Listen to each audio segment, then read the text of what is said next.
ਜੇ ਕੇ flip flop ਦੇ ਵਿੱਚ ਇੱਕ ਪ੍ਰੋਬਲਮ ਆ ਗਈ ਹੈ। ਐਸ ਆਰ ਦੇ ਵਿੱਚ ਪ੍ਰੋਬਲਮ ਸੀ ਜਦੋਂ ਐਸ ਤੇ ਆਰ ਦੋਨੇ 1-1 ਸੀ, ਉਹ ਵਰਕ ਨਹੀਂ ਕਰਦਾ ਸੀਗਾ, ਉਹਦੀ ਆਊਟਪੁੱਟ ਕੀ ਹੋ ਗਈ ਸੀ, ਫੋਰਬਿਡਨ ਹੋ ਗਈ ਸੀ। ਪਰ ਜੇ ਕੇ ਦੇ ਵਿੱਚ ਕੀ ਹੈ, ਜਦੋਂ ਜੇ ਤੇ ਕੇ ਦੋਨੇ 1-1 ਹੁੰਦੇ ਹੈ, ਇਹਦੀ ਆਊਟਪੁੱਟ ਆਟੋਮੈਟਿਕਲੀ ਚੇਂਜ ਹੁੰਦੀ ਰਹਿੰਦੀ ਹੈ। ਇਹਦੀ ਆਊਟਪੁੱਟ QN+1 ਕਿਹਦੇ ਬਰਾਬਰ ਹੁੰਦੀ ਹੈ, QN ਵਾਰ ਦੀ।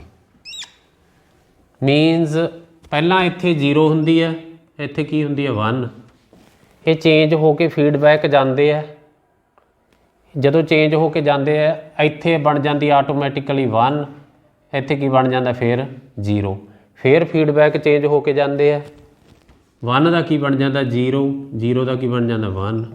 ਫਿਰ ਫੀਡਬੈਕ ਚੇਂਜ ਹੋ ਕੇ ਜਾਂਦੇ ਆ, 0 ਦਾ ਕੀ ਬਣ ਜਾਂਦਾ 1, 1 ਦਾ ਕੀ ਬਣ ਜਾਂਦਾ 0। ਮੀਨਸ ਆਊਟਪੁੱਟ ਪਹਿਲਾਂ 0 ਹੋ ਜਾਂਦੀ ਹੈ, ਫਿਰ 1 ਹੋ ਜਾਂਦੀ ਹੈ, ਫਿਰ 0 ਹੋ ਜਾਂਦੀ ਹੈ, ਫਿਰ 1 ਹੋ ਜਾਂਦੀ ਹੈ। ਆਊਟਪੁੱਟ ਆਟੋਮੈਟਿਕਲੀ ਕੀ ਹੈ, ਚੇਂਜ ਹੋਈ ਜਾਂਦੀ ਹੈ। This toggling of output of JK flip flop when J is equal to K is equal to 1 is called race around condition। race around condition बहुत ही important question है, आउंदा ही आउंदा पेपर दे विच। when J is equal to K is equal to 1 the output of JK flip flop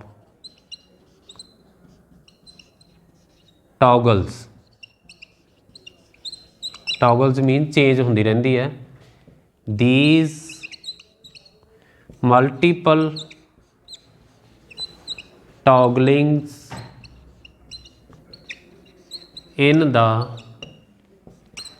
output of JK flip flop is called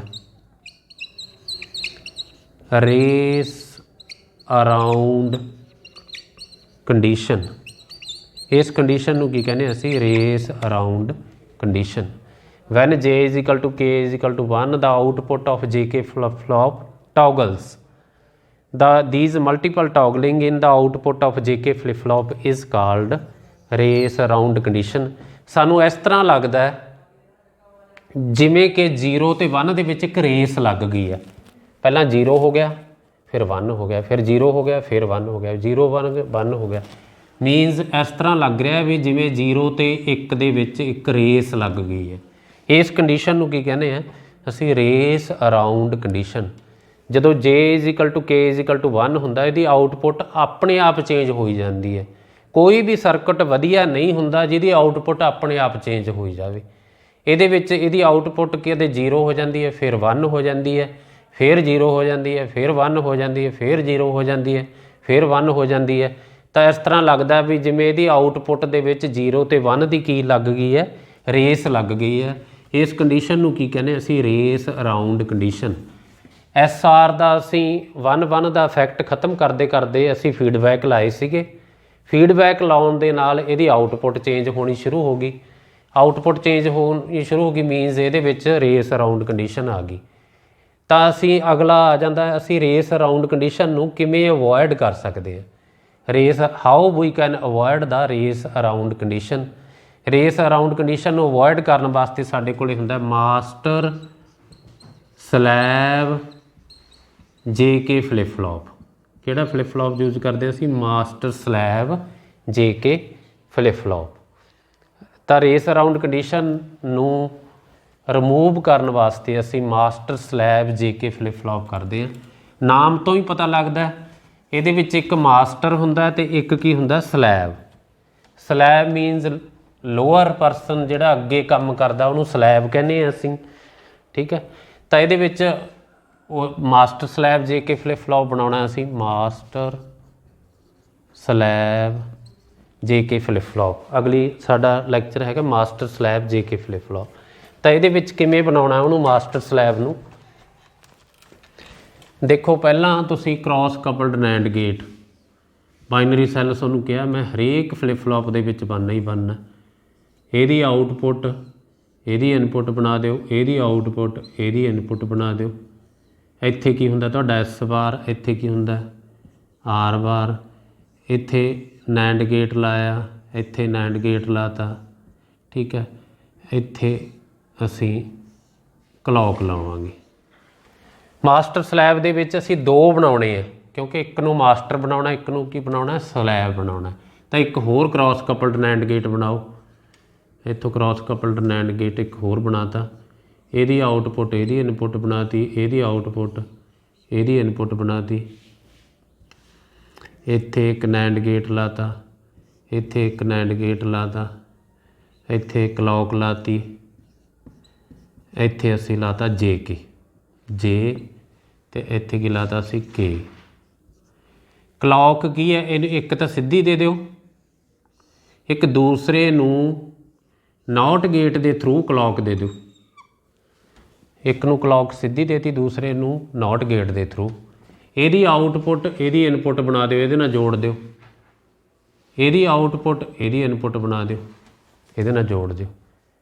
ठीक है, ਇਹ बन गया ਤੁਹਾਡਾ मास्टर स्लैब जे के फ्लिप फ्लॉप। एक रह गए साडे फीडबैक। फीडबैक की इत्थों लग चक्या फीडबैक, ये इत्थे ले आए, इत्थों चक्या फीडबैक, ये इत्थे आ ले, हाँ दो फीडबैक आ गए। तो ये बन गया साडा मास्टर स्लैब जे के फ्लिप फ्लॉप। तो ये मेन प्रॉब्लम क्रिएट की सी, उहदे च फीडबैक्स ने। इनू असी कहने मास्टर, इन्ने पार्ट नू, इस पार्ट नू असी कहने स्लैब। ठीक है, जदों वैन क्लॉक हाई है, क्लॉक हाई होएगी, इनू हाई मिल जू, दूजे नू क्लॉक की मिल जूगी लो, मास्टर नू की मिल जू हाई, स्लैब नू इत्थे क्लॉक हाई है 1 है, क्लॉक का इत्थे की मिल जूगा 0। क्लॉक उन्होंने स्लैब नू कितनी मिलेगी 0 मिलेगी, तो मास्टर वर्क करेगा, स्लैब वर्क नहीं करेगा। When clock high master will work, slave will not work, क्योंकि उन्होंने 0 क्लॉक मिल रही है, इनू कितनी मिल रही है हाई क्लॉक मिल रही है। इस करके मास्टर वर्क करूगा, क्लॉक स्लैब की है नहीं वर्क करूगा। जिहड़े फीडबैक है, फीडबैक चेंज होके जदों स्लैब वर्क ही नहीं कर रहा तो फीडबैक भी नहीं चेंज होगा। इस करके इस फीडबैक का मास्टर ते कोई इफैक्ट नहीं होवेगा, क्योंकि स्लैब वर्क ही नहीं कर रहा। इस करके इस फीडबैक का मास्टर ते कोई इफैक्ट नहीं होवेगा। So there is no effect of feedback on master, hence race around condition gets avoided।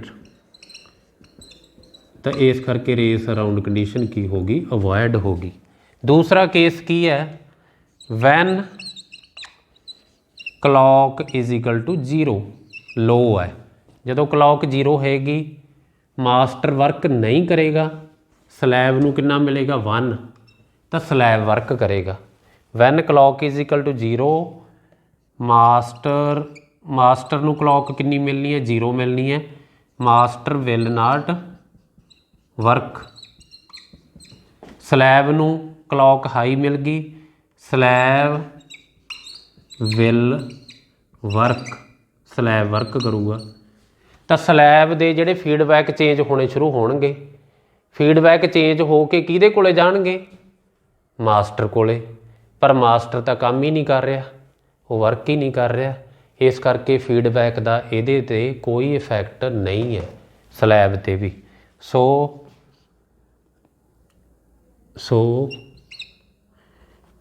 The changing जिहड़ा चेंज हो रहा सी feedback will go to master, master कोले जाऊगा, but master is not working, but master is not working, hence no race around condition, race around condition, तो कोई भी race around condition नहीं होएगी ये। ये सीगा साडा master slave JK flip flop, how it can avoid the race around condition.